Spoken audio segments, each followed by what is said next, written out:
provinciale de Kinshasa, nous avons le réel plaisir de recevoir le vice-président de cette institution, M. Francis Tchibalabala, et avec lui, nous allons décortiquer le temps fort de l'actualité de cette semaine. Très heureuse de vous recevoir, M. Francis Tchibalabala.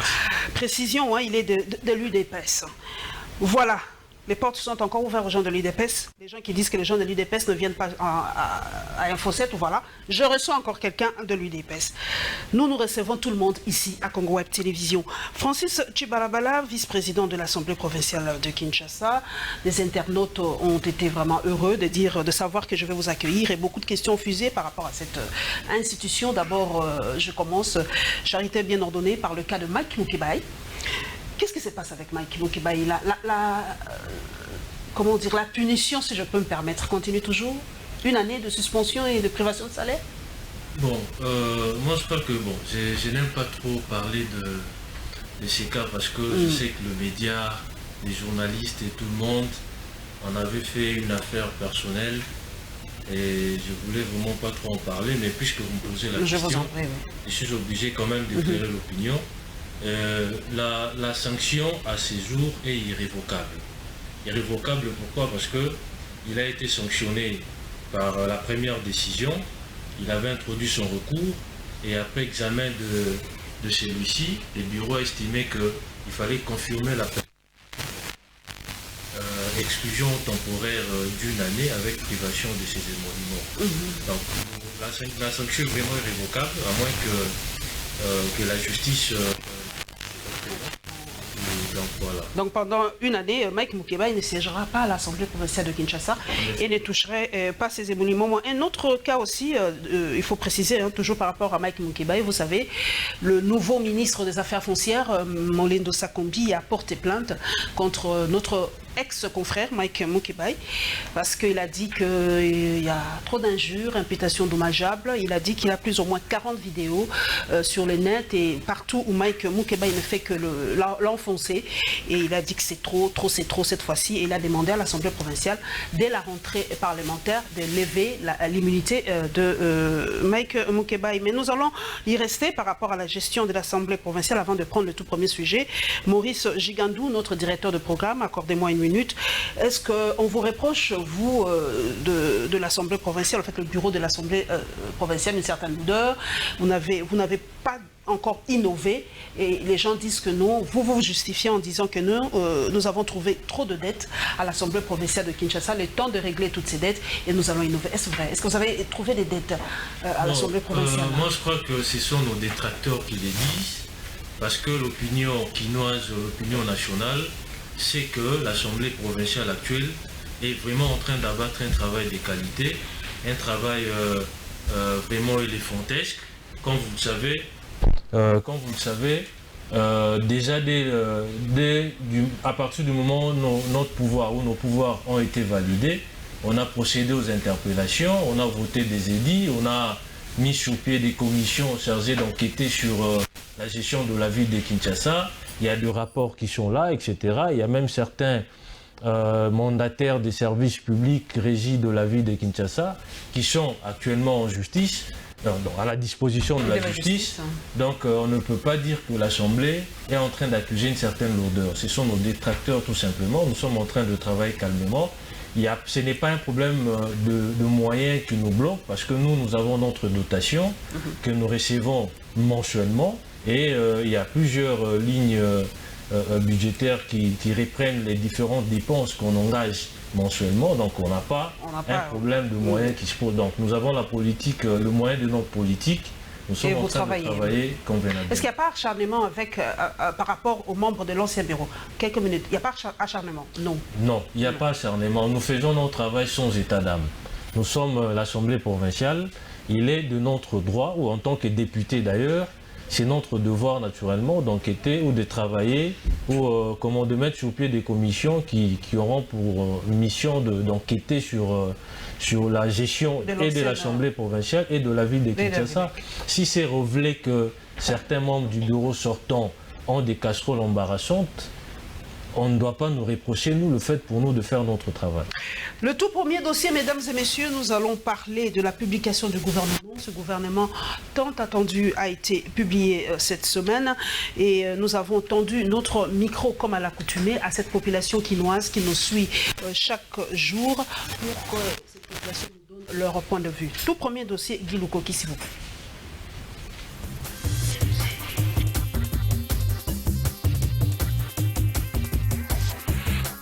Ce gouvernement comprend 5 vice-premiers ministres, dont 2 issus du FCC. Célestin Toundou pour la justice et une femme, Élisée Mineboué, vice-ministre du plan.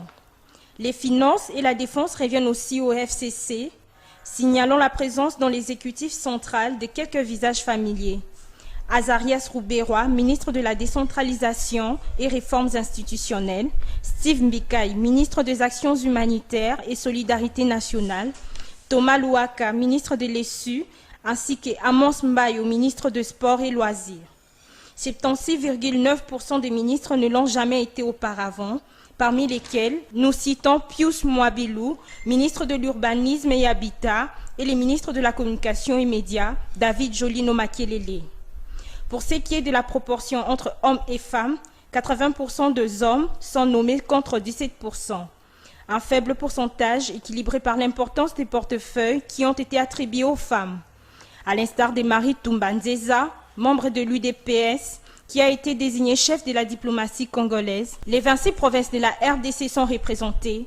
Le Grand Kasaï est majoritaire avec 25% des ministres, suivi du Grand Katanga et de l'Est du pays qui en ont chacun 15%. Malgré les multiples revendications au nom de son poids au Parlement, la FDC a débattu n'a obtenu aucun ministère au sein du gouvernement. Alors que le FCC a réservé 2 postes à la FDC Néné, la décentralisation et l'emploi. Dans ce gouvernement, les personnes sanctionnées par la communauté internationale n'y figurent pas. La sortie du gouvernement n'a pas laissé indifférents les Congolais. Un bon nombre de gens interviewés par notre caméra saluent la nomination des nouvelles figures au sein du gouvernement Ilunga.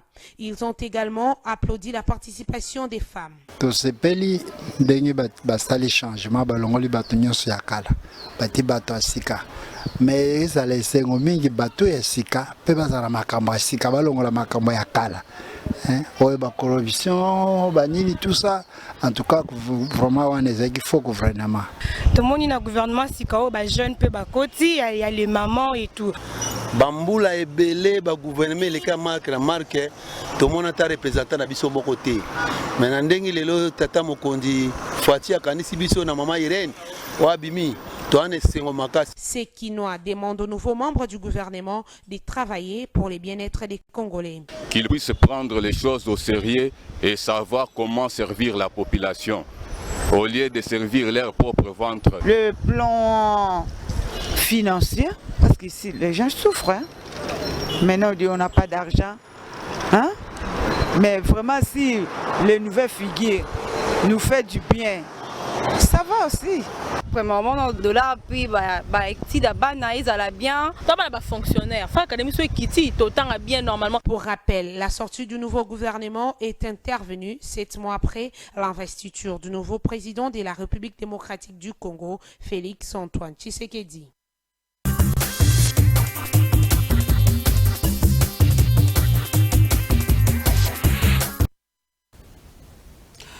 Monsieur Francis Tchibalaba, le gouvernement tant entendu est là.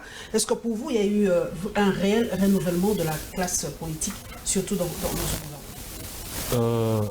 En effet, oui, parce que il y a quand même des nouvelles figures de gens qui n'ont pas par le passé ou qui n'avaient pas par le passé exercé des fonctions de ministre. Il y a quand même de nouvelles figures. Pour moi, je crois qu'il y a vraiment renouvellement, mais ce n'est pas ça l'important. L'important, c'est même ceux qui sont anciens, qui sont dans le gouvernement, ils doivent travailler pour l'intérêt de la population. Il vous souviendra, lors de précédentes sorties du président de la République, il a martelé que même s'il travaillait avec les gens qui étaient dans le FCC ou les gens du FCC, ce dernier doivent rentrer dans sa politique. La politique, dans sa vision, sa politique est de travailler pour l'intérêt des Congolais. Comme vous le savez, le peuple a été vraiment abandonné à son triste sort. Et maintenant que nous avons un président qui vient d'un parti politique qui s'est battu pendant plus de 30 ans, c'est-à-dire 37 ans quasiment, qui s'est battu pour l'instauration de l'état de droit, de la bonne gouvernance, etc. Et un parti qui avait comme projet des sociétés, je fais allusion au défunt Étienne Tshisekedi, son projet de société qui était les peuples d'abord, le même projet est transposé dans la vision du président de la République. Donc même ceux qui appartenaient à l'ancienne ou qui appartiennent au FCC doivent tous ensemble, avec les nouvelles figures, travailler pour l'intérêt de nos populations. La parité, nous y revenons. C'est vrai que la justification, on dit non, c'est même s'il n'y a pas 50-50 ou 30% selon la Constitution, mais c'est par rapport à l'importance des portefeuilles. Une internaute, d'ailleurs, une femme m'a dit de vous poser cette question, M. Chibalabala, y a-t-il des ministères qui sont au-dessus d'autres ministères? Parce qu'aujourd'hui, si on dit que c'est vrai, on a donné le ministère des Affaires étrangères à Mme Nzeza, donc le ministère des Affaires étrangères vaut plus que le ministère de la Culture, par exemple. Ouais, moi, je crois que il y a des ministères qui ont une certaine importance par rapport à d'autres ministères. Déjà, la Constitution en elle-même reprend certains ministères dits de souveraineté. Ça veut dire que ce sont des ministères qui doivent être animés naturellement par des gens qui sont de l'obédience du président, qui ont la confiance du président de la République. Et ces gens de ministères de souveraineté, on ne peut pas les comparer par exemple au ministère de la culture, de pêche, etc. Mais par rapport à l'intérêt, par rapport au développement de la nation, on a besoin de tout le monde. On a besoin de tous ces ministères-là. Chacun de portefeuille est important pour l'essor, si vous voulez, et le développement de notre pays. Le dossier de Bahati, c'est vrai que le président de la République a dit qu'il ne cautionnerait pas le dédoublement des partis politiques ou des regroupements politiques. Il a dit, nous l'avons suivi, il a toujours combattu cela, mais cette fois-ci il a cédé. On a retrouvé dans le gouvernement l'aile de Néné Ilunga, et Bahati n'a reçu aucun ministère, et pourtant nous avons vu que Bahati a été reçu par plusieurs autorités pour plaider sa cause, mais au finish, il n'a rien eu. Non, moi je crois que le président est resté droit dans ses bottes par rapport à sa position. Vous n'allez pas me dire que Mme Néné a créé son parti AFDC. Mais il a dédoublé. Non, elle n'a pas reçu des documents, parce que même la loi sur le parti politique interdit cela. Donc si dans les années passées nous avions assisté à ces genres de spectacles, c'est tout simplement parce que c'était entretenu par l'ancien régime. Mais c'était d'ailleurs en violation de la loi qui réglemente justement le parti politique. Donc jusque-là, au moment où nous parlons, elle n'a pas encore créé son parti politique, mais étant du FCC, si au niveau interne, ils se sont organisés pour lui attribuer certains ministères, certains portefeuilles, ce n'est pas notre affaire. C'est vrai que vous n'êtes pas dans les secrets des dieux, mais on ne comprend pas comment Bahati, du côté de Bahati, il n'y a personne. Ceux qui sont restés fidèles à M. Bahati n'ont reçu aucun ministère. Moi, je crois qu'il ne faut pas individualiser les débats. Pourquoi je le dis? Parce que l'alliance que nous avons signée, c'est FCC et CACH. Nous sommes du CACH et le FCC. Donc, nous sommes repartis de ministères. Si par exemple au FCC et du FCC,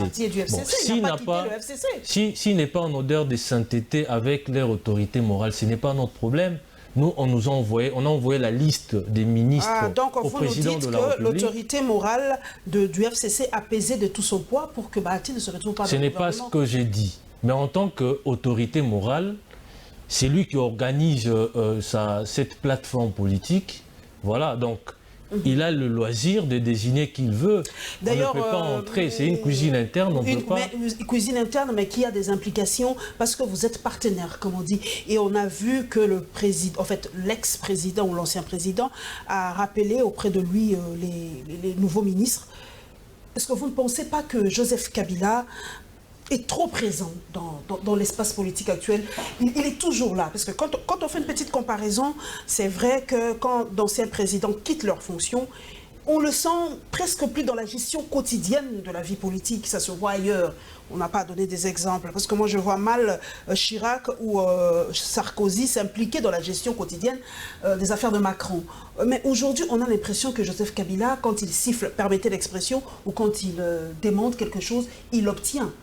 Est-ce que le nouveau président est encore sous l'emprise de Joseph Kabila? Vous savez, madame, c'est bon. Excusez-moi si ça va vous déranger, mais c'est ce que j'ai lu dans les réseaux sociaux, etc.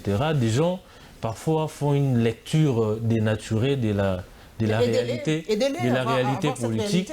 Pourquoi? Parce que vous savez que nous avons un seul président de la République. Ce n'est pas maintenant, ce n'est pas aujourd'hui. Même les sénateurs Kabila ne va pas disparaître du paysage politique congolais. C'est quand même, il fut un président de la République, il est sénateur à vie, il aura toujours son mot à dire par rapport à la politique de notre pays. Donc il ne faut pas les jeter dans les oubliettes, parce qu'il est là, il est acteur, il est sénateur à vie, il sera toujours là. Mais les décisions du président de la République sont prises en âme et conscience. Il a toute le marge des manœuvres possibles, il a les épaules larges pour s'assumer comme président de la République, et tout ce qu'il est en train de faire, il n'a que la Constitution comme guide.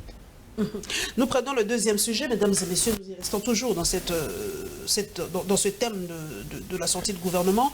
Nous allons parler de la répartition géographique du gouvernement, donc la géopolitique, parce qu'il y a beaucoup de gens et beaucoup de tribus, beaucoup de natifs qui se sont sentis lésés par rapport à cette sortie de gouvernement, comme les Tekeungu qui se disent lésés, ils ne se retrouvent pas dans ce gouvernement. Il y a même au nord Ubangi, ils se disent ne se retrouvent pas dans ce gouvernement, et pourtant on le sait, 7 mois après, une des raisons c'était que nous on devait retrouver presque toutes les provinces, faire en sorte qu'il y ait une représentation de toutes les provinces dans ce gouvernement. Deuxième sujet, Guy Luko Kisivo.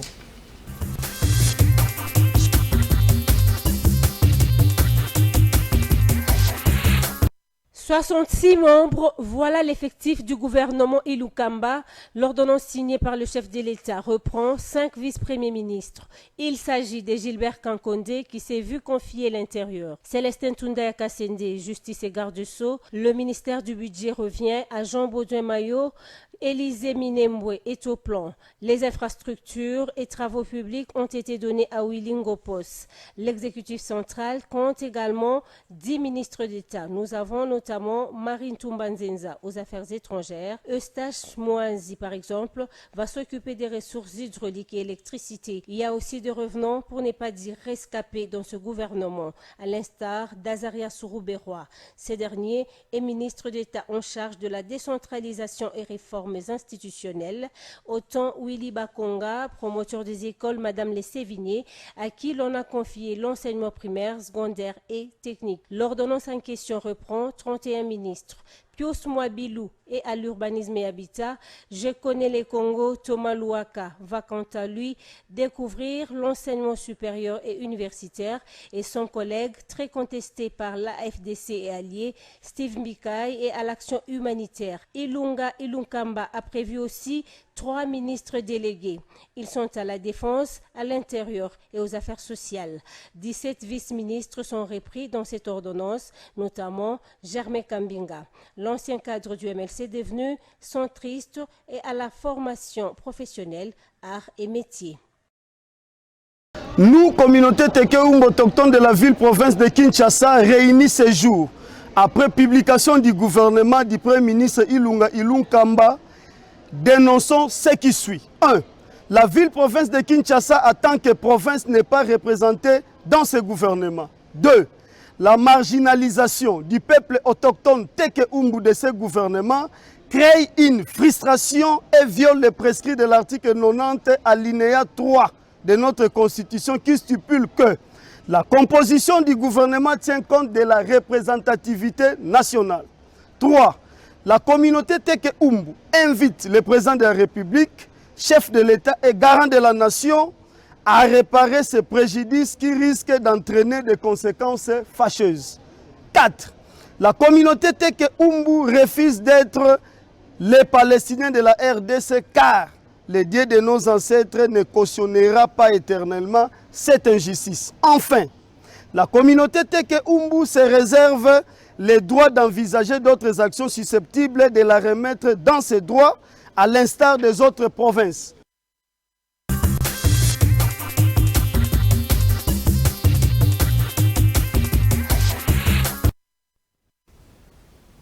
Je peux vous appeler Francis? Alors Francis, vous avez suivi la déclaration des Teke Umbu qui se disent marginalisés et que le président de la République n'a pas respecté la Constitution. Vous leur donnez raison, ils ont droit de ressentir cela, selon vous? Bon, moi je crois que en tant que citoyen, parce que je suis issu ou je suis d'élu de PS, nous nous sommes battus pendant plusieurs années pour respecter justement ou faire respecter la liberté d'expression. C'est leur droit le plus légitime en tant que citoyen d'émettre des réserves par rapport à ce qui s'est passé ou de donner un son de cloche contraire au gouvernement. C'est vraiment leur droit, je le leur concède. Mais vous savez, ce qui est important, c'est que les Congolais en général se retrouvent. On n'a pas besoin de retrouver toutes les provinces pour que l'action du président de la République soit exécutée. Parce qu'on nous a dit que ça prend du temps parce qu'on doit retrouver tout le monde, la représentativité doit être là. Mais il y a les Teke Umbu qui se disent non représentés, les Pygmées qui se lèvent et disent nous, les autochtones, les premiers habitants de ce pays, nous ne sommes pas là. Au nord Ubangi, on dit nous ne sommes pas là. Mais comprenez vous savez, madame, c'est ça que je dis, je leur concède ce droit-là. Ils ont la liberté d'exprimer leur ras-le-bol. Je le leur concède, mais seulement j'aimerais relever quelque chose. C'est-à-dire, pour aider la République à aller de l'avant, il ne faut pas forcément être dans les gouvernements. Ah, ça, c'est toi il y a plusieurs. Si on vous nomme M. Francis, si on te nomme ministre, tu ne diras pas ça. Hein? Non, mais comment vous dites aux autres qu'ils ne soient pas ministres? Je ne peux pas. Si on me nomme ministre, vous n'allez pas refuser. Non, je ne vais pas refuser. Vous n'allez pas refuser, hein? Oui, je ne vais pas refuser. Mais le problème, c'est qu'on ne peut pas contenter tout le monde. Du moment qu'il y a déjà un gouvernement qui est là, il y a plusieurs autres portefeuilles, par exemple, de l'État, ils seront peut-être récompensés. Les présidents de la République... Il n'y a que 26 provinces, donc on pouvait retrouver tout le monde dans ce gouvernement, parce qu'il y a plus de 60 membres, plus de 60 personnes. Vous pouvez caser tout le monde, toutes les provinces. C'est d'abord compliqué, parce que vous n'allez pas me dire que dans de formations politiques, on retrouve toutes les provinces. Si c'est révèle, par exemple, que dans le cash, il n'y avait pas un Teke Umbu, on allait les prendre où? Il faut placer des gens qui connaissent votre politique, qui rentrent dans votre vision. Si par exemple dans le FCC, il n'y en avait pas par exemple... En amont de faire cette recherche-là, de vous dire, mais à l'UDPS, est-ce qu'il y a un Teke Umbu? Est-ce qu'à l'UDPS, il y a un Pygmée? Faites ce travail en amont. Mais c'est ce que je viens de relever ici. Si c'est révèle qu'effectivement, il y a eu ce travail en amont et qu'ils se sont rendus compte que cette communauté-là ne fait pas partie justement de notre plateforme électorale, excusez-moi, du FCC ou du CASH, il est tout à fait naturel, tout à fait normal, qui ne se retrouve pas au sein du gouvernement. L'adhésion dans le parti politique est libre. Donc vous n'allez pas me dire que dans tout le parti politique, on retrouve toutes les ressortissants de toutes les provinces. L'adhésion est libre. Peut-être cette réalité-là est à la base de ce que nous constatons. Vous l'avez dit, l'adhésion est libre, c'est vrai, mais beaucoup d'internautes me disent aussi de vous poser cette question. Merci à toi. Son nom m'échappe, mais ça viendra. Elle est à Bruxelles. Elle m'a dit de vous poser cette question. La compétence. Est-ce que vous... voilà, c'est Youyou Moutoumousi qui m'a dit de vous poser cette question. La compétence. Est-ce que vous tenez... C'est pas parce que Francis est de Cash qui doit être automatiquement ministre du plan. Est-ce que vous tenez compte de la compétence quand vous faites ce choix-là des ministres? Est-ce que si, par exemple, vous retrouvez que dans l'UDPS, il n'y a pas quelqu'un qui peut être ministre de tel ministère, permettez la tautologie, est-ce que vous ne pouvez pas chercher en dehors de l'UDPS ou en dehors du cash, prendre un technocrate ou quelqu'un de compétent? Est-ce qu'il faut nécessairement qu'il soit de cash pour qu'il soit dans le gouvernement? Non, vous savez, madame, nous sommes en politique. Le président de la République est issu d'une formation politique qui avait un projet de société. Le président a une vision et les gens qui doivent ou qui seront nommés pour le camp du président de la République, je parle de l'UDPS par exemple, ce sont des gens qui doivent connaître notre projet de société, qui doivent connaître la vision du président de la République. Il ne faut pas nommer des gens qui, une fois au gouvernement, ils commencent à remettre en question votre idéologie. ça va créer naturellement des problèmes inutilement. Donc des gens doivent d'abord, vous n'allez pas... Vous avez la même idéologie que le FCC? Bon, le FCC, c'est un regroupement, une plateforme, je crois. Vous avez la même idéologie? Chaque parti politique a une vision et une idéologie. Le PPRD, par exemple, c'est la social-démocratie, comme l'UDPS. Ouais, comme ça va de soi. Les ministres délégués, quel est leur rôle? Parce que les gens ne comprennent pas. Ministre délégué prêt, ministre délégué prêt. C'est pas pour contenter tout le monde ou c'est simplement pour gonfler le gouvernement? On a trop de problèmes. Est-ce qu'on ne devait pas faire un gouvernement restreint pour travailler? Vous savez, madame, notre paysage politique décidé au lendemain de la publication des résultats nous met devant cette situation-là. Et il faut regarder cette situation en face pour trouver des solutions. Nous avons une famille politique qui a pratiquement raflé plusieurs sièges à l'Assemblée et nous avons une autre qui n'a pas assez de députés. Il faut travailler ensemble, etc.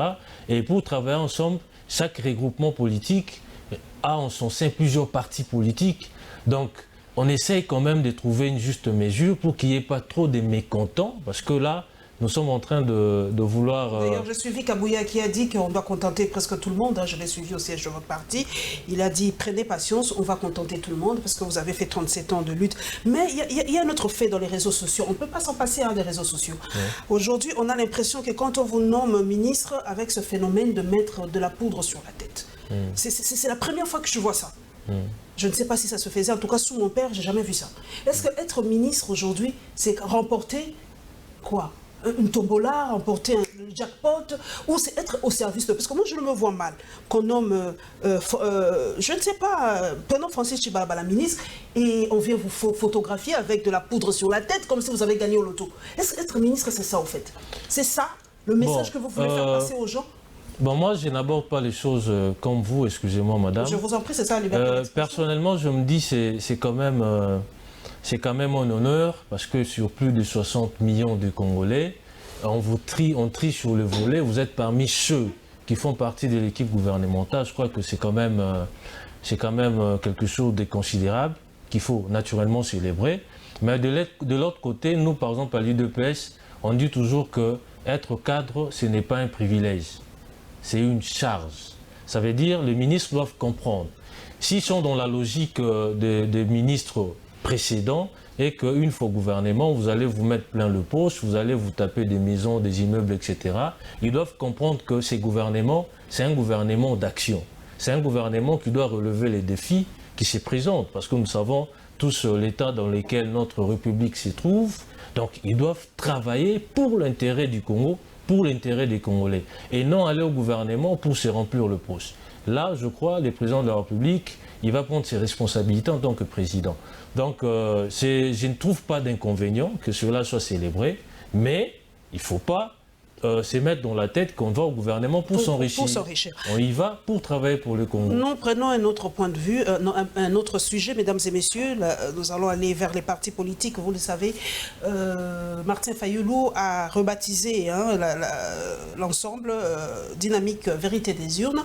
Et nous allons parler aussi de l'ouverture de l'école de Tshisekedisme.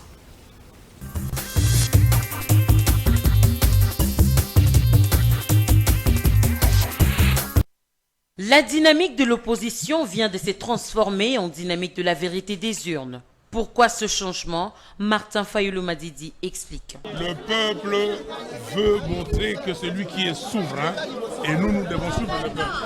Donc nous allons continuer les combats pour que la volonté du peuple soit respectée. Et c'est pour cela que nous nous appelons maintenant Dynamique pour la vérité des urnes. Martin Fayoulou dit continuer avec ce combat jusqu'à obtenir gain de cause. Pour lui, Félix-Antoine Tshisekedi n'est pas le président élu de la RDC. Monsieur Félix-Antoine Tshilombo n'est pas président élu. Il est là parce que Kabila l'a nommé. Et nous avons demandé à Félix de demander pardon au peuple congolais. Parce que le peuple congolais voulait le départ de M. Kabila. Et M. Tshisekedi est venu remettre en selle M. Joseph Kabila. Et donc, ça, le peuple ne pourra jamais supporter. S'agissant de la publication du nouveau gouvernement, le coordonnateur de la dynamique de la vérité des urnes préfère donner sa langue au chat. l'homme continue à voir du Kabila derrière Fachi. C'est le gouvernement Kabila. Je n'ai jamais réagi aux compositions des gouvernements Kabila. Pourquoi vous voulez que j'y réagisse aujourd'hui? C'est Kabila qui continue. C'est un affront au peuple congolais. Le peuple qui s'est battu, et Félix Antoine Tshilombo nous a remis en l'état zéro. À noter que la dynamique de la vérité des urnes lance un appel à tous les Congolais pour qu'ils prennent conscience de sa souveraineté primaire, ce pour exiger à Félix Antoine Tshisekedi de reprendre les élections de manière anticipée, chose qui paraît improbable. Ça aura été le couronnement de tout un combat politique à ses risques et périls contre les systèmes ayant choisi pour mode de vie la dictature. À peine nommé ministre délégué à la Défense nationale, Sylvain Mutombo voit se réaliser ce jour son rêve de vulgariser l'idéologie de son mentor à l'occasion de l'ouverture de la première session de formation de l'Académie de l'immortel Étienne Tshisekedi. Mais ce coordonnateur adjoint du RDT voudrait avant tout saluer le choix du chef de l'État sur son chef naturel comme membre du nouveau gouvernement, avant de réitérer à Félix Tshisekedi l'accompagnement de sa plateforme dans sa mission régalienne. Cette session de formation sur le tshisekédisme représente pour l'actuel ministre délégué à la Défense nationale un combat sans relâche pour la disparition des antivaleurs. Endoctriner. Qui est notre occupant? C'est la corruption. Qui est notre occupant? C'est le trafic d'influence. Qui est notre occupant? C'est la violation de droits et libertés garantis par la Constitution. Qui est notre occupant? C'est le manque d'emploi. Qui est notre occupant? C'est le manque de transport. Qui est notre occupant? C'est la famille. Qui est notre occupant? C'est le manque de l'éducation scientifique. C'est le manque de paiement de traitement de nos professeurs. Voilà notre schéma de bataille. S'en suivra l'exposé du constitutionnaliste André Mbata sur les droits humains et libertés au sein d'une république dite démocratique. Le député n'a pas manqué de définir l'état de droit comme un état où tout le monde est soumis à la loi et la démocratie comme un système politique dont les soubassements est la volonté du peuple. La clôture de la première session de formation de l'Académie de l'immortel Étienne Tshisekedi devra être sanctionnée par la remise des diplômes aux personnalités ayant fait preuve de constance dans la lutte contre les antivaleurs.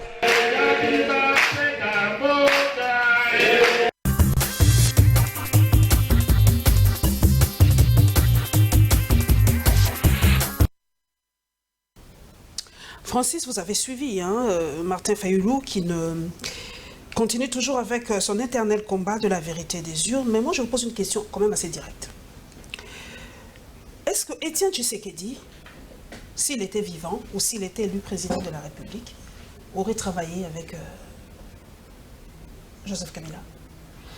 Si vous avez côtoyé Étienne Tshisekedi, voilà. Parce que quand je vois le ministre près de la Défense qui veut parler du tshisekédisme tel que nous connaissons Étienne Tshisekedi, son radicalisme, sa constance, est-ce que Étienne Tshisekedi, dans la même situation que Félix Tshisekedi, aurait travaillé avec Joseph Kabila? Non, mais madame, moi je crois que le président de la République a une promesse de campagne qu'il fait à la population, à ses électeurs. Il a un programme du gouvernement, il a un projet de société. Le président Tshisekedi, c'était vraiment un personnage qui faisait la politique sans état d'âme. Pour lui, il s'agissait de la République et qu'il fallait, s'il faut travailler avec ceux qui étaient ennemis hier, il ne pouvait pas hésiter un seul instant. Il ne faudrait pas ici ramener sur la place publique vos petites querelles, vos problèmes personnels. Donc si vous avez un problème avec l'opposition, parce que l'opposition au Congo, ce n'est plus question des remises en question idéologiques, c'est plus des individus. Moi avec tel on ne s'entend pas, j'ai un problème avec tel, pour des petits problèmes, vous ramenez ça sur la place publique, vous en faites quelque chose qui implique la nation. Non. C'est-à-dire s'il y a des gens qui ont travaillé par exemple avec le président Kabila, qui ont des compétences, c'est des gens qui ont accepté de se convertir pour travailler cette fois-ci pour l'intérêt du Congo, je crois qu'ils n'auraient pas hésité un seul instant. Reprendre les élections, beaucoup d'internautes disent, vous voyez, le nouveau président est buté à ses problèmes parce qu'il n'a pas les pleins pouvoirs à l'Assemblée nationale, à l'Assemblée provinciale, partout. Il n'a pas les pleins pouvoirs, c'est pour ça qu'il était obligé d'avoir cette coalition. Et Martin Fayoulou parle de la reprise des élections et c'est aussi le souci d'un bon nombre de Congolais, vous n'allez pas le prendre mal. Est-ce que Félix Tshisekedi ne pourrait-il pas tout annuler? Il a les prérogatives reconnues par la loi, annuler ces élections ici d'ici une année, reprendre les élections et après tout avoir sa majorité et diriger calmement. Parce que c'est permis par la Constitution. Vous savez, madame, je me rends compte qu'il s'agit des intérêts catégoriels, des intérêts personnels. Ah bon. Vous savez, lorsqu'on organise des élections, ça nous coûte des sommes exponentielles. Mais le Congo a l'argent, mais ce moyen-là, le Congo a l'argent. Écoutez, madame, c'est à l'argent, ces moyens peuvent être affectés à autre chose. On ne peut pas, pendant 5 ans ou pendant 3-4 ans, travailler uniquement pour les élections. Les élections, nous sommes dans un régime démocratique. Il faut que les autorités, les présidents et les autres qui ont des mandats électifs soient réellement élus. Les élections doivent être organisées, mais les élections ne sont pas une panacée. Nous avons des sérieux problèmes qui demandent de moyens et l'argent de la République ne doit pas tout le temps servir à organiser les élections pendant qu'il n'y a pas de problème. On va en parler de cet argent de la République. Pourquoi doit-on convoquer les élections de manière anticipée? Et pourquoi pas? Non, mais, si le président, d'ailleurs, ça fait 7 mois que le président ne parvenait pas à avoir ce gouvernement. Non, le président avait sa majorité à l'Assemblée nationale, je crois que ce gouvernement serait formé en moins de mois. Madame, j'aimerais vous dire une chose. Ce soit la majorité dont vous faites allusion là, que ce soit les membres du FCC, que ce soit du CACH, aujourd'hui, tous nous regardons dans la même direction, celle de travailler pour l'intérêt des Congolais. Donc moi, je crois que le président a la majorité parce que tous ont adhéré à son programme, ils ont adhéré à sa vision, c'est ça l'essentiel. La majorité sur le plan numérique, pour moi, ça importe peu. C'est sur le plan de la vision, sur le plan de la responsabilité que les députés ont vis-à-vis des Congolais, vis-à-vis de leurs électeurs. Donc, le président, il est en train de travailler calmement. Si ça a pris du temps, c'est parce que, vous savez, il est dans une logique avec tout ce qu'on a connu comme antivaleur qui s'est érigé en système. Et il fallait quand même faire une rupture avec ça. Et on ne pouvait pas reprendre n'importe qui. Il faut un bon casting pour qu'il gagne, pour que son mandat soit réellement une réussite. Et vous croyez qu'avec ce gouvernement, il y a un bon casting? Parce que il y a les mêmes têtes, c'est vrai que vous nous dites, ils vont travailler sous la vision du chef de l'État et tout ça, mais la population avait besoin vraiment de, permettez l'expression, d'un tsunami politique. Ils avaient besoin de voir des nouvelles têtes partout. S'il y a des anciennes têtes qui reviennent, les mêmes personnes qui ont échoué et qu'on a sanctionnées, qui ne sont même pas élus députés nationaux, on le sait, beaucoup qui sont là dans ce gouvernement n'ont même pas été élus députés nationaux, même pas provincial, mais vous le remarquez dans le gouvernement, le peuple a le droit de se poser des questions aussi. Moi, je crois à part ces messieurs-là, il n'y a pas d'autres compétents. Il faut éviter... Pas d'autres compétents dans ce pays, vraiment. Ce sont des a priori, tout simplement. On attend ces gouvernements au tournant. Le président de la République, qui sera les seuls comptables à la fin de son quinquennat, et je crois qu'il ne va pas s'hasarder. Il est très sérieux dans sa logique. Il est en train de travailler pour les Congolais. Gage naturellement de sa réélection s'il va remplir. Donc, il n'est pas complaisant, il ne laissera pas. Politique fiction. Est-ce que ces gens-là travailleront vraiment dans le but que Félix Tshisekedi puisse réussir? Parce que les gens se posent la question. Parce que quand on voit tout ce qui se passe aujourd'hui, nous allons d'ailleurs y aller tout de suite, tous les fake news qu'il y a dans les réseaux sociaux, l'affaire de 15 millions et tout ça, ça sera sur la tête du président Félix Tshisekedi. On se pose la question si ces gens-là travaillent pour ou contre Félix. Nous allons prendre le prochain thème, mesdames et messieurs, pour y mettre plus d'accent.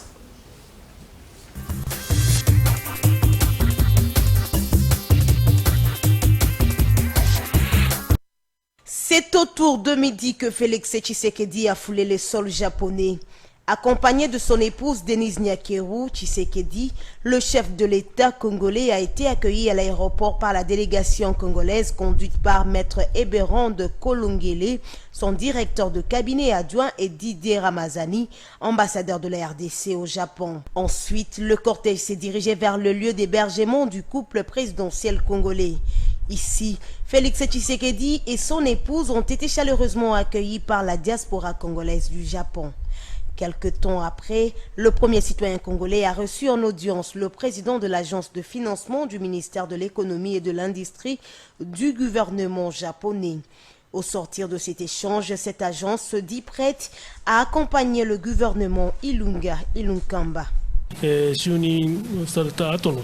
Son Excellence, Monsieur le Président de la République, nous a fait part du nouveau gouvernement qui vient de s'installer.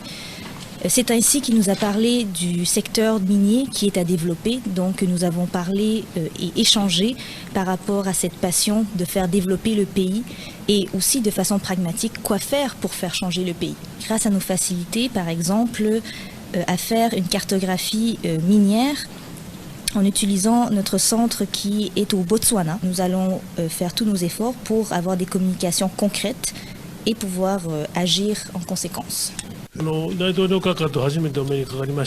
Félix Tshisekedi séjourne donc dans la capitale japonaise pour prendre part à la conférence internationale sur le développement de l'Afrique. Ceci avec un seul souci, de booster le développement de son pays.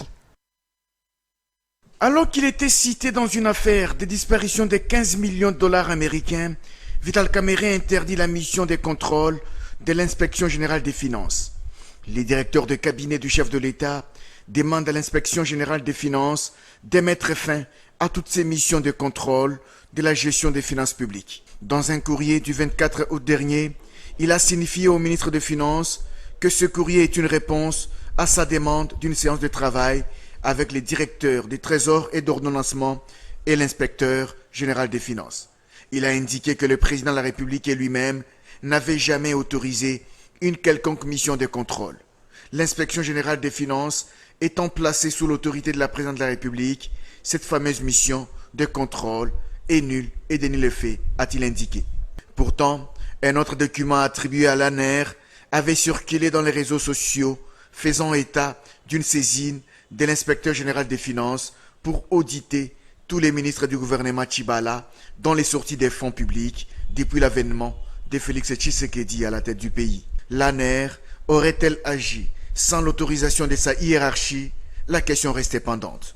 Mais deux observateurs avertis voient dans l'interdiction de Vital Kamerhe une fuite en avant afin d'éviter la lumière sur l'affaire des 15 millions de dollars volatilisés.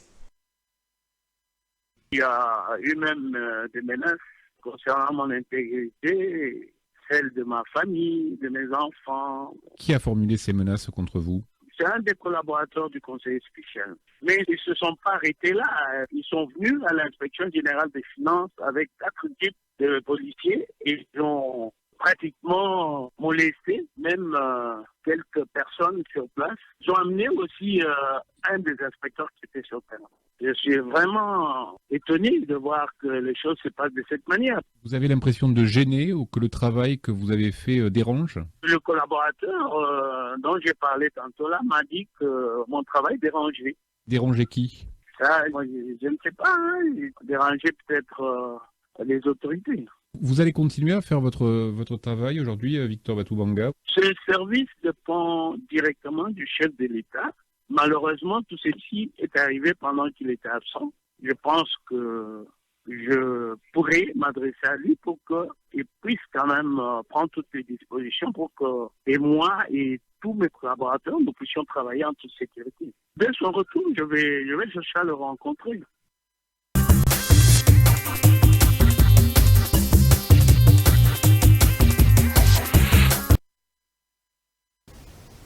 Dossier sensible, mais comme nous sommes à Congo Web, nous en parlons. Le chef de l'État est revenu du Japon, où il a participé à ces travaux par rapport à l'Afrique, le TICAD. Et comme vous le savez, on a mis l'accent sur les secteurs miniers. Mais je vous pose cette question, Francis. Pourquoi tout le temps mettre en avant les secteurs miniers? Il y a d'autres secteurs. Nous dépendons trop de nos minerais. Aujourd'hui, vous savez combien ça coûte le cobalt, le coltan ont baissé. Nous dépendons trop. Est-ce qu'on ne peut pas mettre l'accent sur un autre secteur, l'agriculture, l'éducation et autres? Toujours le secteur minier, toujours le secteur minier? Non, vous n'allez pas me dire que le président, depuis qu'il est là, il ne parle que de ces secteurs-là. Il est en train d'aborder tous les secteurs. Le plus important, c'est de faire en sorte qu'il y ait beaucoup de rentrées des devises qui permettront justement à la République de se relever. C'est ce qui est le plus important. Si par rapport à son déplacement, l'ordre du jour était pour qu'il de parler de nos minéraux, par exemple, vous n'allez pas lui dire mais profitez-en pour parler de l'agriculture. Il y aura toujours une opportunité. On a des terres arables. Non, en effet, c'est-à-dire qu'il ne néglige aucun secteur. Tous les secteurs seront pris en compte. Tous les secteurs qui peuvent favoriser la rentrée des devises, la rentrée d'argent, seront naturellement exploités au bénéfice des Congolais. Donc il n'y a pas que les secteurs miniers. Nous savons que l'agriculture apporte aussi beaucoup d'argent. Et puis l'agriculture, ça vous permet d'être... une certaine indépendance alimentaire. C'est vrai que les Japon parlent de la cartographie de la République démocratique du Congo. Vous connaissez l'impact aussi de ces minerais, le coltan, le cobalt, par rapport à nos téléphones que nous utilisons, nos ordinateurs, les voitures électriques. J'espère que le président de la République a mis l'accent sur la création des usines de transformation, puisque le fait de venir prendre les minerais et d'aller transformer ailleurs, nous ne gagnons pratiquement rien aussi. Est-ce que pour vous, la création de ces usines peut avoir une plus-value dans la vente de ces minerais? Je crois que depuis qu'il est en fonction, d'ailleurs certains les reprochent le fait d'être entre des avions, etc. Les gens voient des très mauvais œils ces balais diplomatiques qu'il est en train de faire. Et tout ce qu'il est en train de faire, c'est pour l'intérêt des Congolais. Je vous ai dit ici... Il y a des retombées, c'est vrai. En effet, effectivement, il y a déjà des retombées.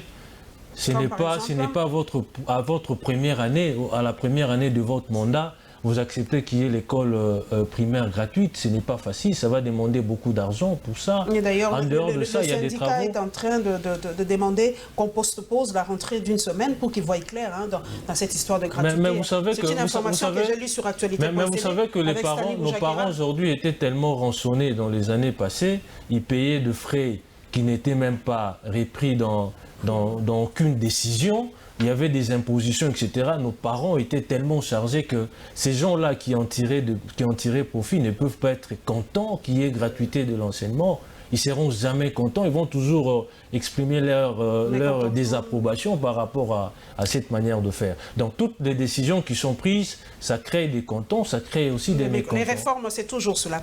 Affaire 15 millions de dollars volatilisés, l'inspecteur Victor Baloubenga, vous l'avez suivi, et il a parlé dans les médias étrangers que son activité dérange et qu'une note venant de la présidence lui a demandé de mettre fin à cette mission de contrôle. Qui a peur? Qui est derrière tout ça?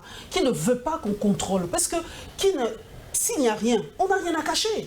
Mais pourquoi on veut mettre les bâtons dans le roue dans le travail de M. Victor Balou? Qu'est-ce qu'on a à cacher?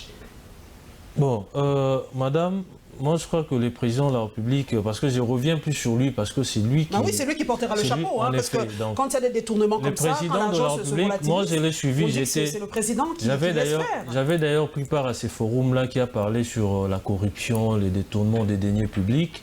Le président était formel. Il a dit pendant son mandat, il n'y aura pas d'impuni. Il n'y aura pas d'intouchable, excusez-moi. Il n'y aura pas d'intouchable.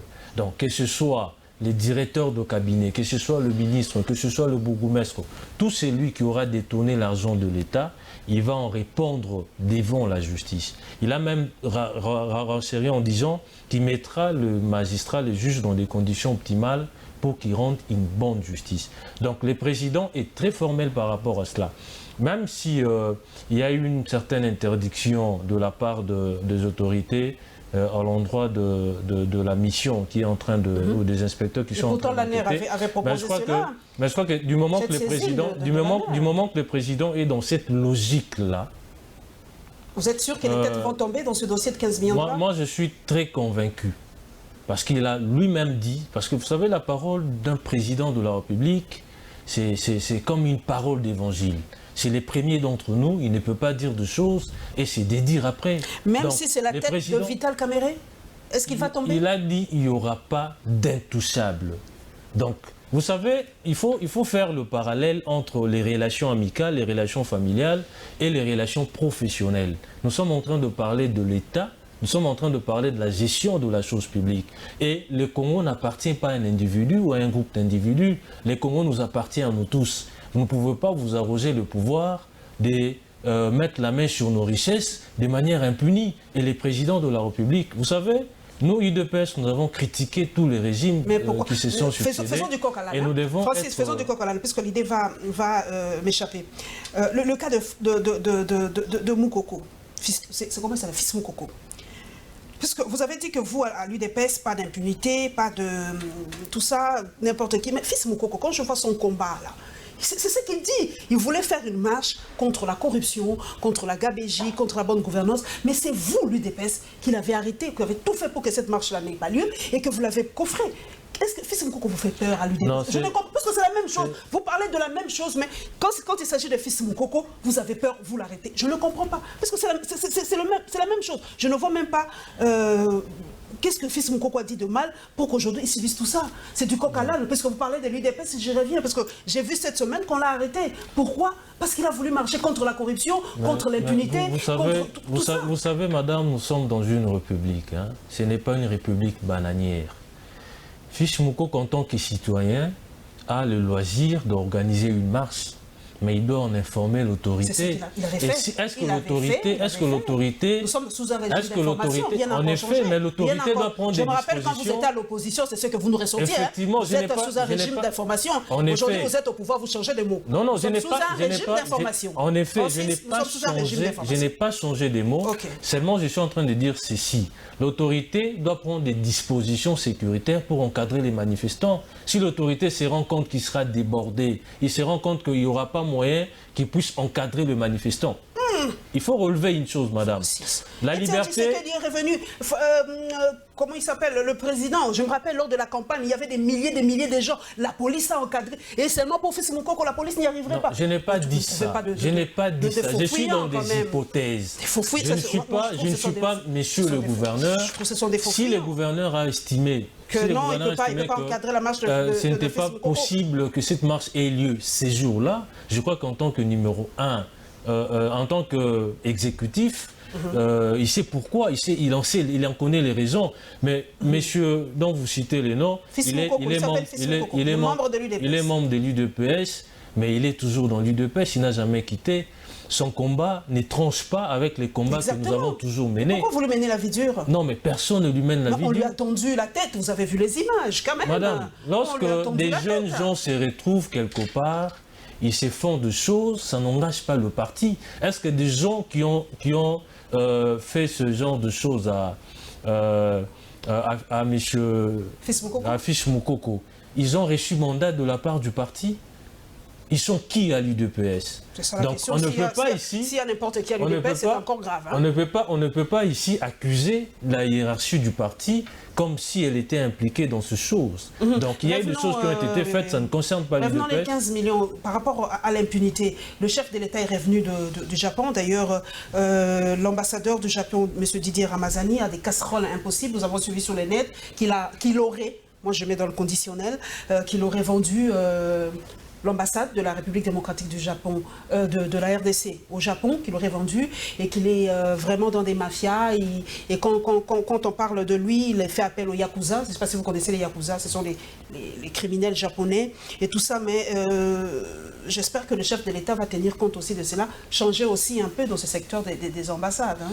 Mettre un peu de l'ordre aussi dans ce secteur des ambassades. Oui, je crois qu'en tant que nouveau président de la République, parce que les ambassadeurs représentent la République, on ne peut pas placer des gens ambassadeurs dans des pays, par exemple des gens qui ont des casseroles embarrassantes, des gens qui n'ont pas une bonne moralité, des gens qui sont versés dans des antivaleurs. Donc, les présidents de la République, le moment opportun, il va faire les castings, il verra de personnes qui remplissent... vraiment qui ont les profils pour être nommés ambassadeurs. Mais par rapport aux accusations, moi personnellement, je suis un peu je mets souvent des gants s'agissant des informations qui circulent dans les réseaux sociaux. Il faut les prendre avec des pincettes. Ce n'est pas officiellement qu'on a dénoncé cela. J'attends que, parce que puisque le président, c'est supposé que le président est informé de toutes ces accusations-là, si réellement elles sont fondées, les présidents je profite de l'occasion pour féliciter la nouvelle ministre des Affaires étrangères, Madame Toumba Zeza, c'est ça, voilà, qui est, je me rappelle bien, si mes souvenirs sont bons, la maman de la Miss Zaïre 1994, Grâce Nziza. bon souvenir, je me rappelle d'elle. J'espère qu'elle se rappellera de moi. On était ensemble avec sa fille lors de l'élection de Nizaïa.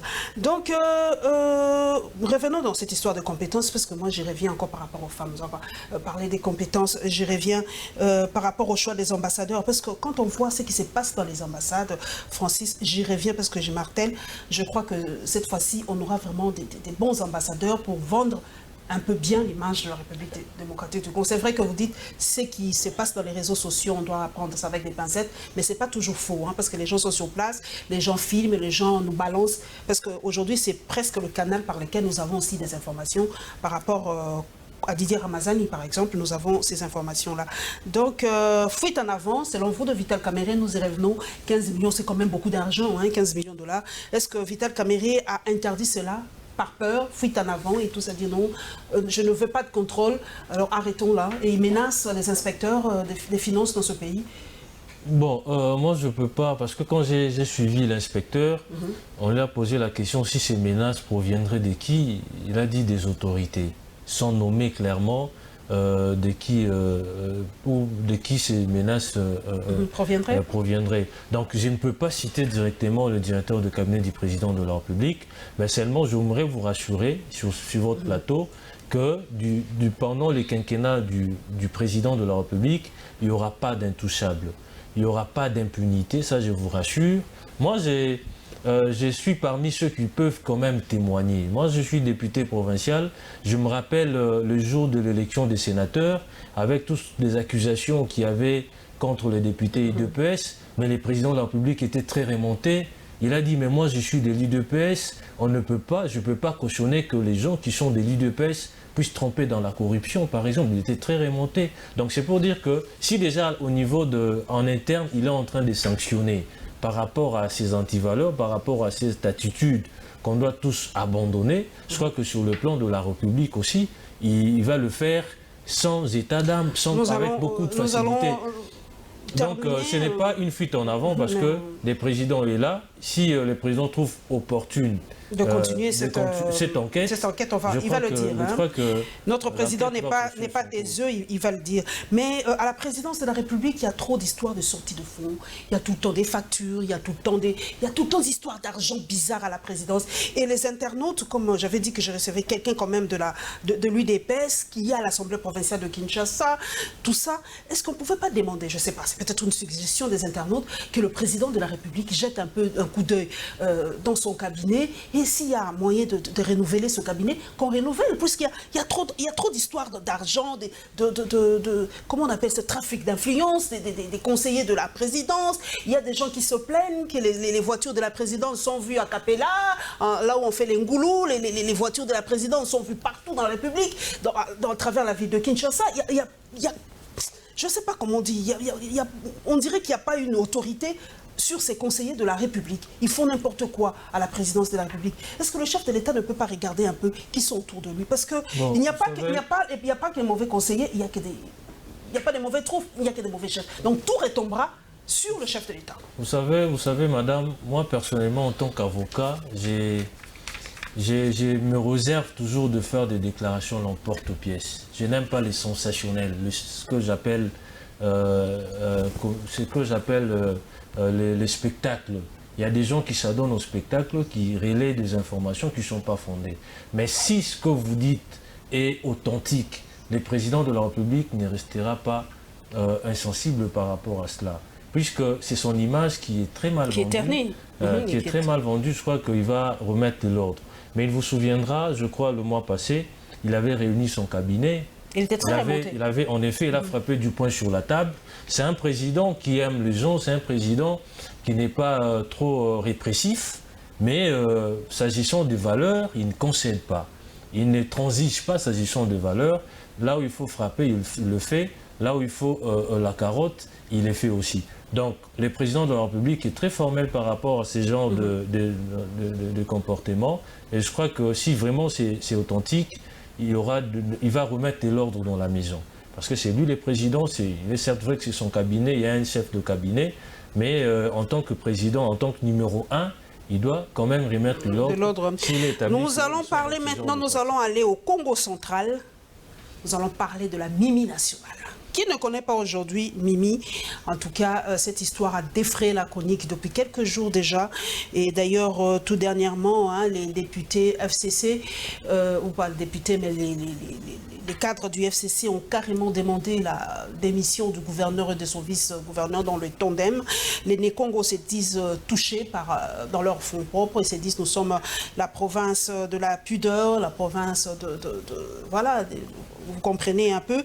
Donc la démission de ce tandem a été exigée même par la population. Ce samedi, nous avons vu la marche à Matadi. Voilà, donc nous allons prendre un peu plus d'éléments. Guy Lukoki, s'il vous plaît.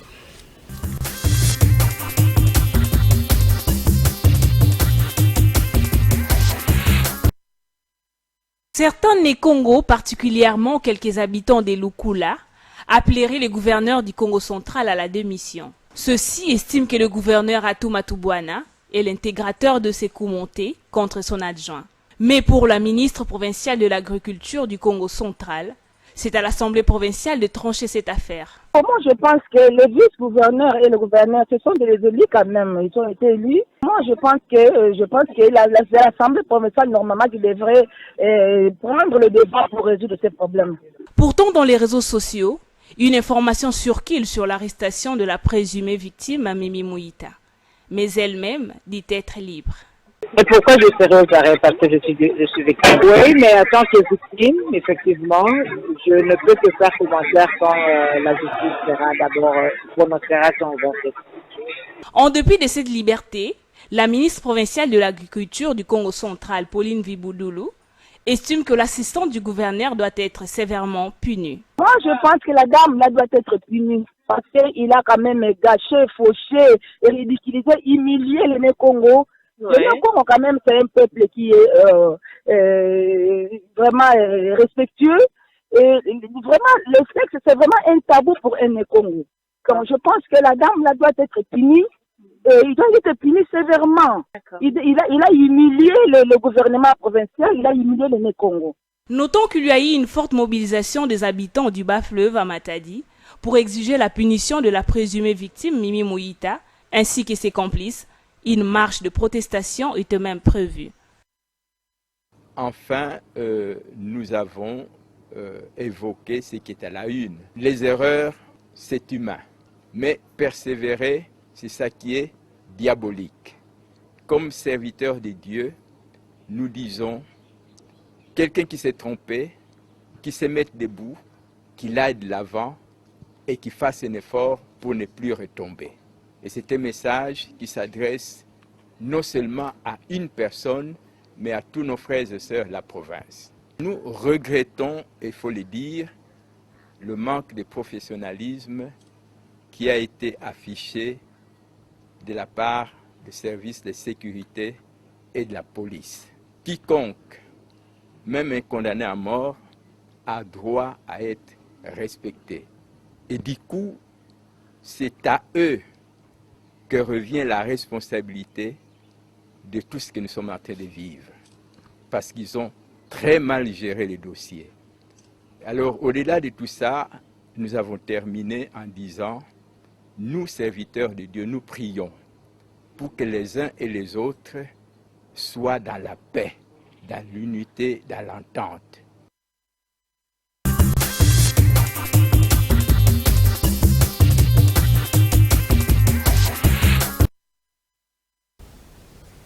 Francis, je sais que vous êtes vice à l'Assemblée provinciale de Kinshasa, donc vous êtes un peu dans la même position que l'autre Congo central. Vous avez lui aussi été vice-gouverneur, à l'Assemblée, non, lui il est vice-gouverneur, donc il y a les deux vices que j'ai ici. Cette histoire, est-ce que ce n'est pas les réseaux sociaux, Francis, qui ont amplifié la chose? On ne sait plus démêler le vrai du faux dans cette histoire. Bon, personnellement, j'ai un sentiment de regret parce que c'est quand même une autorité. J'ai fait allusion au vice-gouverneur. C'est une grande autorité de la ville. C'est pratiquement le numéro 2 de la ville. Non, la quatrième personnalité de la province. Parce qu'il y a le président de l'Assemblée, le gouverneur, le vice-président et puis le... Voilà. Donc c'est pratiquement la quatrième personnalité. D'abord, l'humilier de cette manière-là, je crois que ce sont des choses qu'il faut condamner. Nous sommes africains, nous avons quand même des valeurs morales qu'il faut mettre en exergue.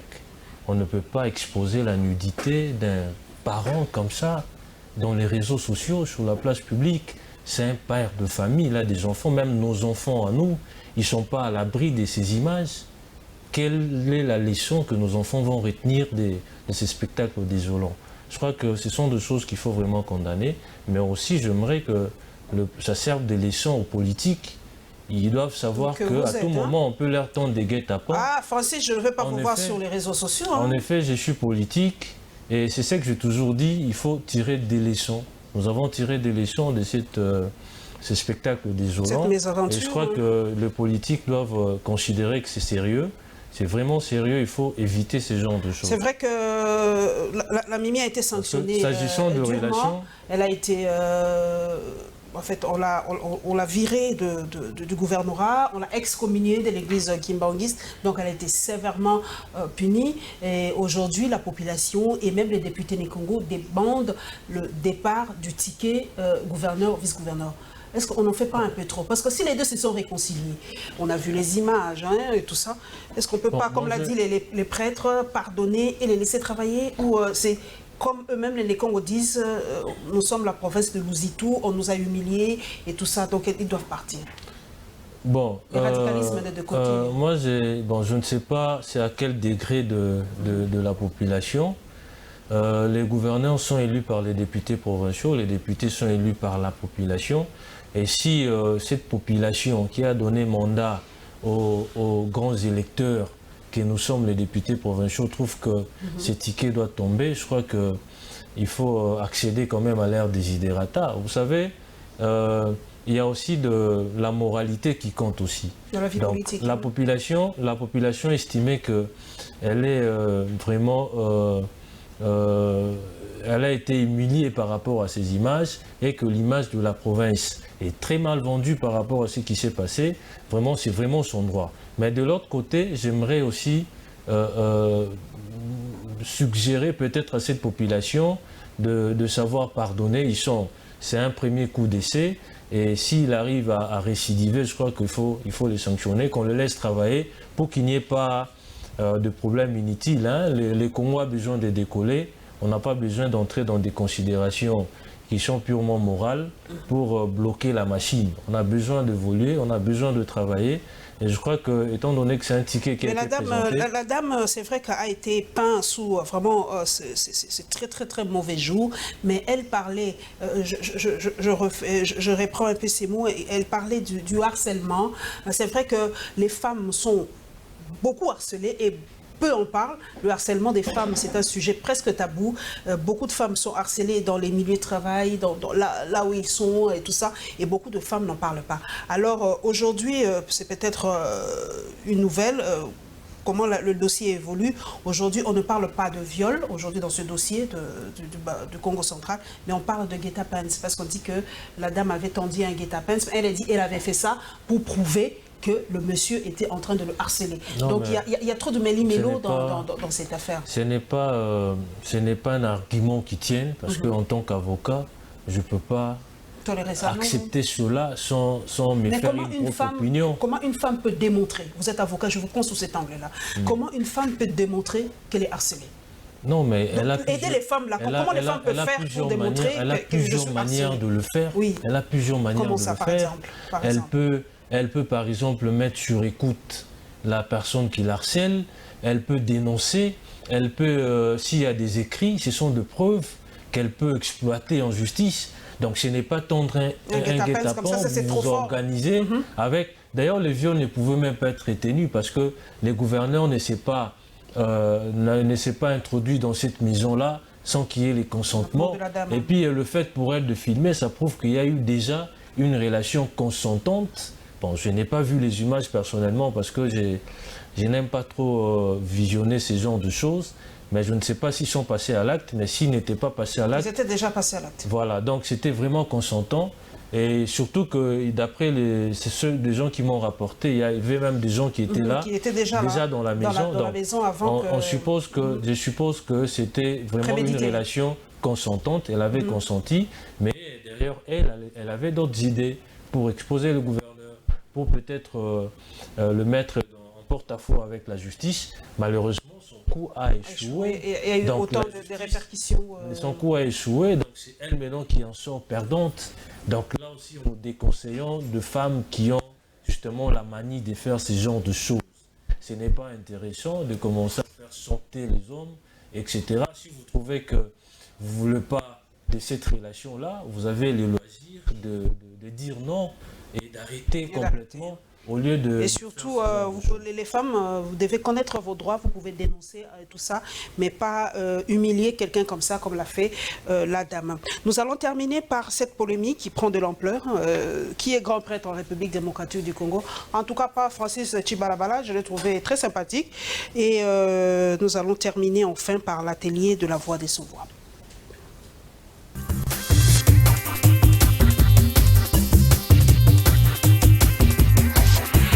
Tous les deux partis ont choisi la présentation de leurs ministres nommés au gouvernement Ilunga pour manifester leurs ardeurs des grandeurs.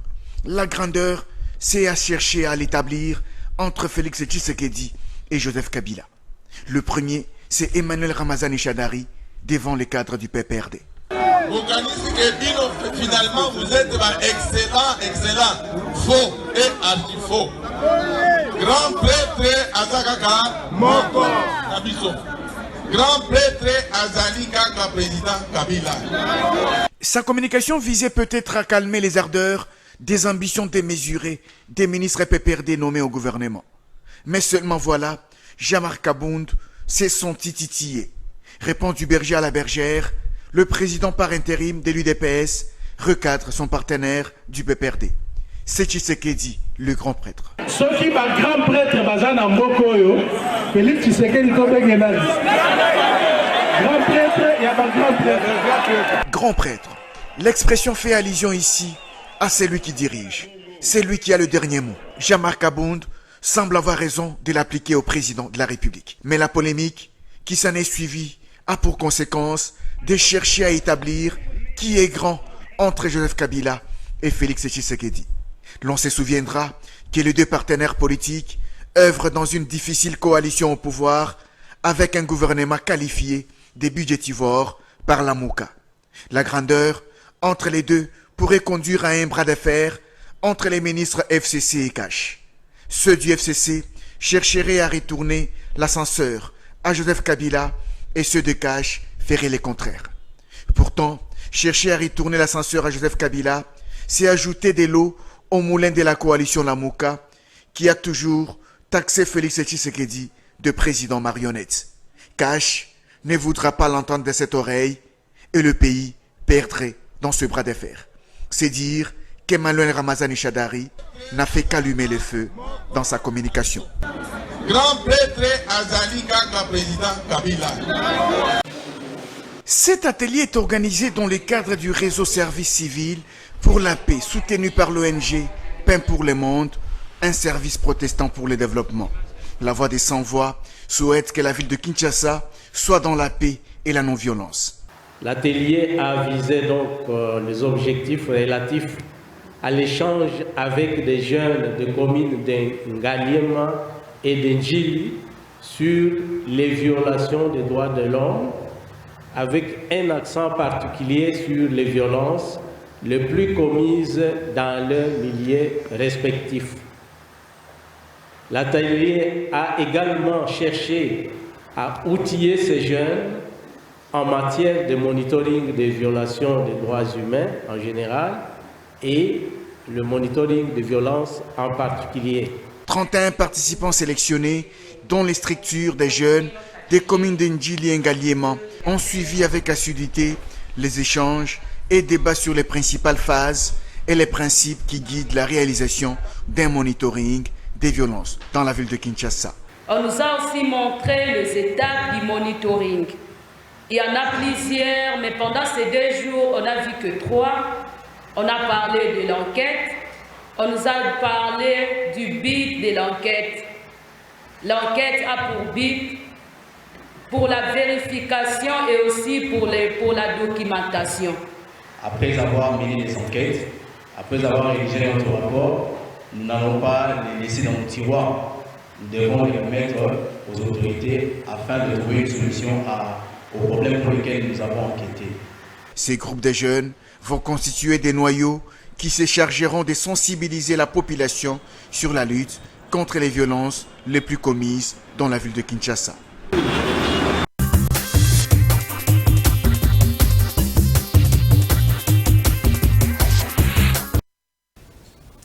Gabriel Chabanier, Congo Web profite de l'occasion, comme nous sommes dans les sujets des grands prêtres, à féliciter le grand prêtre Fridolin Ambongo qui vient d'être créé cardinal par le prêtre des prêtres, le grand prêtre des grands prêtres, le pape François. Nous sommes dans ce dossier-là des grands prêtres, Francis.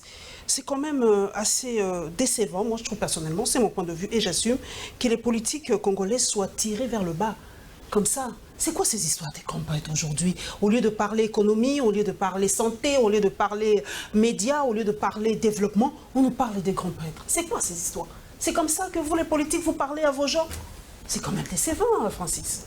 Bon, moi je veux vraiment pas entrer dans cette polémique, mais tout ce que je retiens, tout ce que je sais, c'est que dans un pays, il n'y a pas de président de la République. Il y a un seul président. Et entre les présidents de la République, c'est-à-dire, il y a le président, au-delà du président, il y a Dieu, pas quelqu'un d'autre. C'est le premier d'entre nous, c'est le numéro 1 de la République. Donc je ne veux pas emprunter le même vocable employé par, le politique, par la population, mais seulement, je l'ai dit, sans crainte d'être contredit par quelqu'un d'autre, nous n'avons qu'un seul président et c'est lui qui est aux manettes, c'est lui qui préside la République, c'est lui qui signe les ordonnances, c'est lui, c'est lui, c'est lui. Mais qui se réfère avant tout à son partenaire, avant toute grande décision. Bon, il y a des décisions qui doivent être prises ensemble. Des décisions, je prends l'exemple de la formation du gouvernement. La Constitution est claire, c'est la majorité à l'Assemblée qui sort le Premier ministre. Vous n'allez pas dire au président de la République de violer la Constitution, de nommer un autre Premier ministre, ça n'a pas de chance. C'est violer la Constitution. En tant que respectueux des textes, il ne peut que s'incliner devant les dispositions légales. Donc, il y a pour certaines décisions... La crainte d'Ambroise Mamba, notre excellent confrère, c'est que les ministres se sentent redevables, chacun par rapport ou vis-à-vis de son autorité morale. Ceux du FCC se sentent redevables envers Joseph Kabila, et ceux de CACH se sentent redevables envers Félix Antoine Tshisekedi. Bon. Cette dualité-là, est-ce que cela ne va pas donner de l'eau au moulin des gens qui disent que, comme il a dit Ambroise Mamba, que le président Félix Tshisekedi n'est qu'une marionnette de Joseph Kabila? Non, il a dit c'est ce que les gens racontent. Moi, je crois que ceux qui ne sont pas dans la gestion de la chose publique, ils peuvent raconter parfois des choses qui ne sont pas vraies. Je vous dis que le président de la République a toute la place qui lui revient en tant que président. Il a les épaules larges et il s'assume comme président de la République. Dire que voilà, il est une marionnette, etc. Bon, ceux qui le disent, qu'ils aillent poser la question aux gens, par exemple, comme Eugène Diomi Ndonga, aux gens comme le Katumbi et consorts. Ce sont des gens qui ne pouvaient pas rentrer ici au pays. Il était en exil, ils sont rentrés grâce à qui? Les DFAO et tous les autres politiciens qui étaient derrière le barreau, qui ont recouvré aujourd'hui leur liberté, c'est grâce au président de la République. Mais ceux-là, ils ne peuvent pas tenir ce genre de discours. Nous allons terminer, nous sommes en train d'atterrir, la rentrée parlementaire c'est au mois de septembre. Hein. Tout ça. Est-ce que vous êtes allé aussi pendant les vacances? Qu'est-ce que vous avez fait? C'est une question quand même de curiosité. Puisqu'on vous reproche souvent, hein, dès que vous êtes élu, quand il y a vacances parlementaires, c'est Dubaï, c'est Paris, c'est Johannesburg, c'est Durban, c'est Cape Town, et vous ne revenez jamais à la base. Oui, qu'est-ce que Francis a fait pendant ces vacances? Une question de curiosité, pour savoir un peu. En tant que député élu de Massina, les maires élus de ma circonscription, j'ai été au contact de mes électeurs. D'ailleurs, pas plus tard qu'hier, j'étais dans mon fief, j'ai rendu visite à mes électeurs, je suis allé leur faire la restitution de ce qu'a été la session de mars. J'ai profité aussi de cette occasion-là pour recevoir d'eux leurs desiderata et de problèmes qu'ils sont en train de traverser. Et avant de venir ici, je suis passé. Hier, j'étais dans un orphelinat. Après cette tournée, hier, j'étais dans un orphelinat. Aujourd'hui également, parce que ce sont des enfants qui n'ont pas de parents, qui ont droit aussi à l'école. Et heureusement, j'en profite de votre micro pour remercier les chefs de l'État pour avoir rendu possible la gratuité de l'enseignement. Mais on a pu donner quand même quelques fournitures scolaires. Ce n'est pas notre travail, mais on le fait parce que l'État ne peut pas intervenir à tous les niveaux, compte tenu aussi de problèmes, de contraintes budgétaires, etc. Mais on est avec notre base. Et d'ailleurs, avant notre rentrée, parce que nous, la rentrée parlementaire est prévue le 30 septembre. Donc il y a un programme. J'ai déjà un agenda que je suis en train d'éponger progressivement pour continuer justement cette... Déjà, Maurice, une minute, il y a déjà un édit que vous avez fait pendant ces 7 mois? Oui, il y a l'édit sur l'aménagement de la ville de Kinshasa, parce qu'il y a des Japonais qui vont justement construire des routes secondaires, etc. Dernièrement, d'ailleurs, c'est pendant la session... pendant les vacances, il y avait une session extraordinaire au cours de laquelle cet édit a été adopté. Donc, il y a mon Dieu, la question m'échappe. Maurice, pardon. Par rapport au gouverneur, par rapport à l'arrêt du gouverneur, par rapport à la nomination des bourgmestres, est-ce qu'on n'allait pas les sanctionner? Parce qu'un internaute m'avait dit, oh j'allais oublier, par rapport au gouverneur Gentini Ngobila qui a nommé les bourgmestres tout à l'heure, pendant ces mois ici. Que propose l'Assemblée provinciale par rapport à cela? Parce que les gens disent que c'est anticonstitutionnel, ils n'avaient pas le droit de prendre les prérogatives du chef de l'État par rapport au bourgmestre. Qu'est-ce que pense l'Assemblée provinciale par rapport à ça? Bon, nous sommes pendant les vacances parlementaires. Vous allez en reparler lors de la rentrée? Il y aura rentrée parlementaire, les bureaux vont se réunir parce que les bureaux n'affichent pas complet. Nous allons nous réunir pour débattre de la question. Si, après analyse, il se révèle que cet arrêté violerait la Constitution et les lois de la République, l'Assemblée provinciale ne sera pas complaisante par rapport à cette attitude. Merci donc à Francis Chibalabala, vice-président de l'Assemblée provinciale de Kinshasa, d'être passé à la barre. Merci à tous mes internautes, à tous mes followers dans les réseaux sociaux. Merci en tout cas au nouveau directeur de programme de Congo Web Télévision, Maurice Gigandou. Félicitations pour ce poste. En tout cas, la fidélité paye, comme on dit. Merci à vous, mesdames et messieurs, pour votre fidélité à Congo Web Télévision. Et nous nous retrouverons, mesdames et messieurs, avec le même plaisir le dimanche prochain. Inch'Allah.